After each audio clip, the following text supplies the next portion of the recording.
Hello, I am bringing you another video today.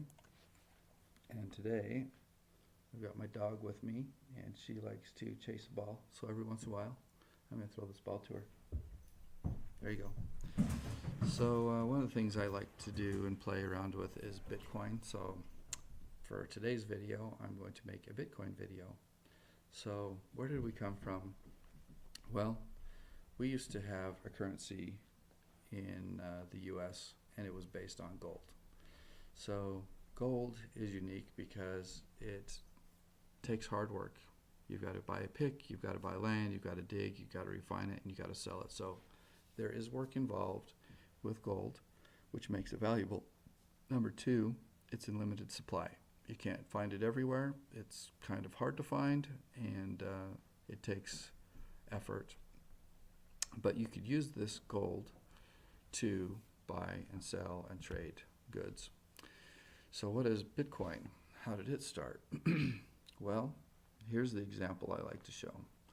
Let's pretend that there are 5 boys at the playground at school, and they decide that they're gonna have a pile of rocks sitting in the middle of their group, and the boys all decide if you run all the way to the fence and back, you will earn 1 rock. So everybody agreed, everybody in the 5 boys. So one boy runs out to the fence, and he comes back and he goes, okay, did I earn this rock? And all the boys go, yeah, you earned that rock. So he picked up a rock and he earned it. So the next boy picks up a rock, or runs to the fence and back, comes back and asks the other 4 boys, did I earn this rock? And they all said, yeah, you earned that rock. So he earned that rock. Well, so they ran to the fence and back and started earning these little rocks. Well, a day later, another boy shows up. And he goes, what are you doing? And he says, oh, we're just earning rocks by running to the fence and back. So the kid says, well, can I earn a rock? And they said, sure. But they found out they were running out of rocks. So they said, you're going to have to run to the fence and back twice. If you run to the fence and back twice, you can earn a rock. So the boy did. He ran back and forth and back and forth. And he said, did I earn this rock? And they all said, yep, you earned it. So then the next day, a boy shows up and he said, what are you guys doing? I said, oh, well, we're earning rocks by running to the fence. He goes, well, I really don't want to run to the fence, but I have a marble. Would you be willing to trade a marble for a rock? And all the boys are like, well, yeah, here you go. Here's a rock. I'll take a marble. So now a rock is worth the same as a marble. Well, the next day, another boy shows up. He also does not want to run to the fence, but he has his lunch money. He has 65 cents. So the boy said, would you be willing to trade me a rock for 65 cents? And all the boys say, sure. So that rock is now worth 65 cents. And anybody else that comes up and they ask for a rock, they said, well, that kid bought it for 65 cents. So if you got 65 cents, you can have a rock. So, there we go. So what happened was a group of computer nerds got together and they decided to create a currency. They needed the same things like gold. They needed hard work, they needed it to be a limited supply, and they needed the ability to trade it. So they put together a thing called Bitcoin, and it is just digits on a computer. It is hard to mine, and it gets harder and harder every day to mine or to get one, and you can trade it for goods and services. So they put together a program that would solve a very difficult math problem. So when the computer solves the problem, it earns a Bitcoin. Then the computer can also verify all the other computers that have earned Bitcoin. There's someone at the door. I think the dog's going after. Oh, maybe it's just a cat. Anyway, so just like the boys all verifying that the one kid earned a Bitcoin, the computers now would do that. And the work is solving the math problem instead of running to the fence and back, it's solving this computer math problem. So if you solve the math problem, then you would earn a Bitcoin. The Bitcoin is a limited supply, and so that's built into the system. They decided what the total value or how many Bitcoin would be out there. So there isn't an unlimited number. That means that each coin would become more valuable as people mine it. And Bitcoin needs to be easy to trade between owners. So computers would just trade back and forth between each other. So why is everybody scared of Bitcoin? Well, Bitcoin gives individual people a way to trade money back and forth without using a bank. Bitcoin does not use banks. It does not use countries. It doesn't use governments. It is point-to-point, person-to-person exchange of money. Banks can't control Bitcoin because it's distributed person-to-person. Governments can't control Bitcoin because it's distributed person-to-person. Companies can't control Bitcoin either. You can send Bitcoin around the world to anyone you want without touching a bank, an ATM, a government agency, or a company.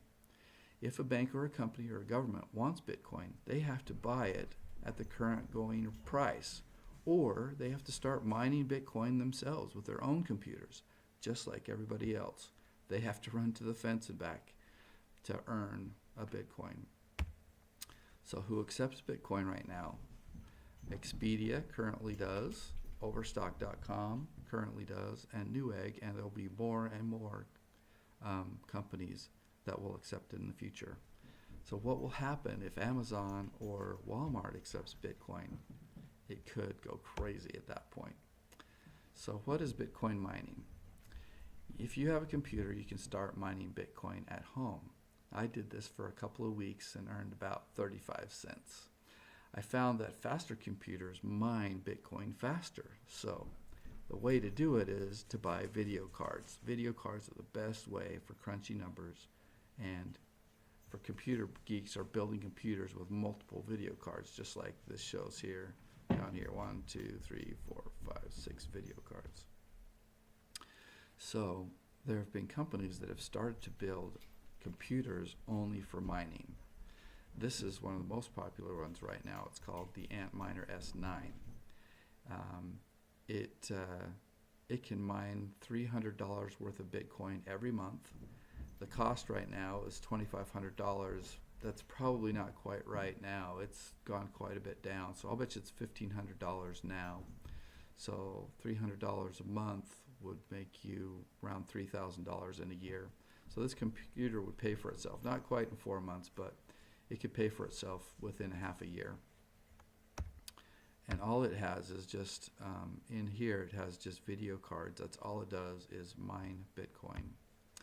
So what's happened is that companies are starting to buy up these miners like crazy and putting them in warehouses. You can see all these are that little miner, and they're just all in a row.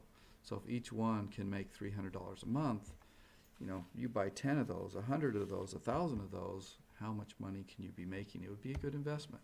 Now these numbers aren't quite correct. This number needs to change here. Let's see if I can get to it. Now you can buy contracts that allow you to purchase Bitcoin mining power from these farms. I bought one of these contracts for $1,000. It is now making $8 worth of Bitcoin a day. That's probably about right.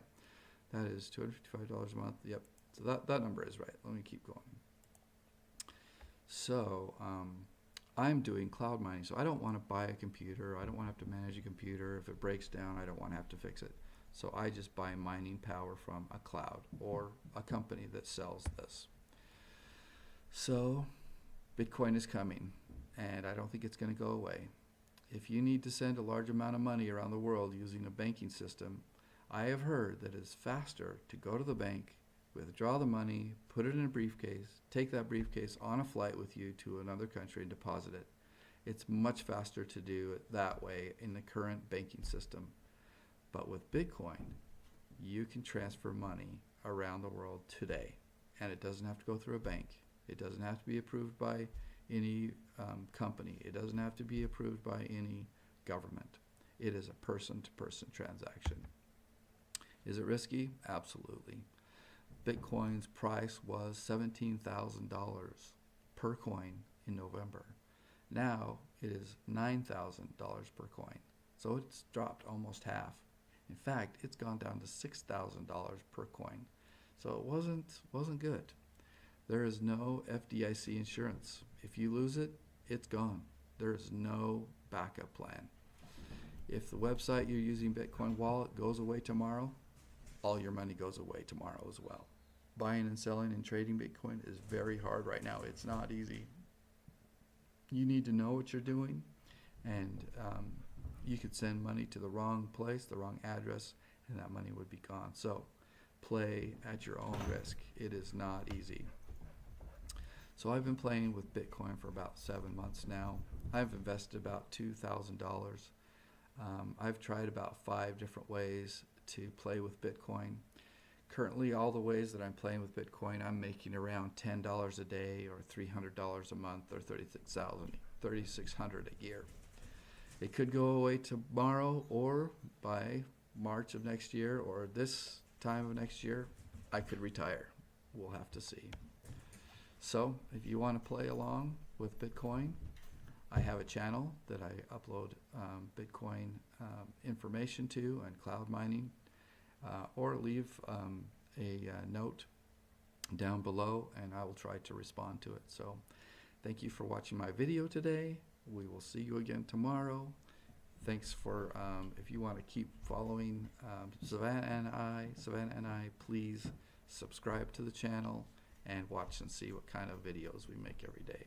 It's going to be kind of fun, and it's going to be kind of hard to come up with new content every day too. So thanks for watching. Bye.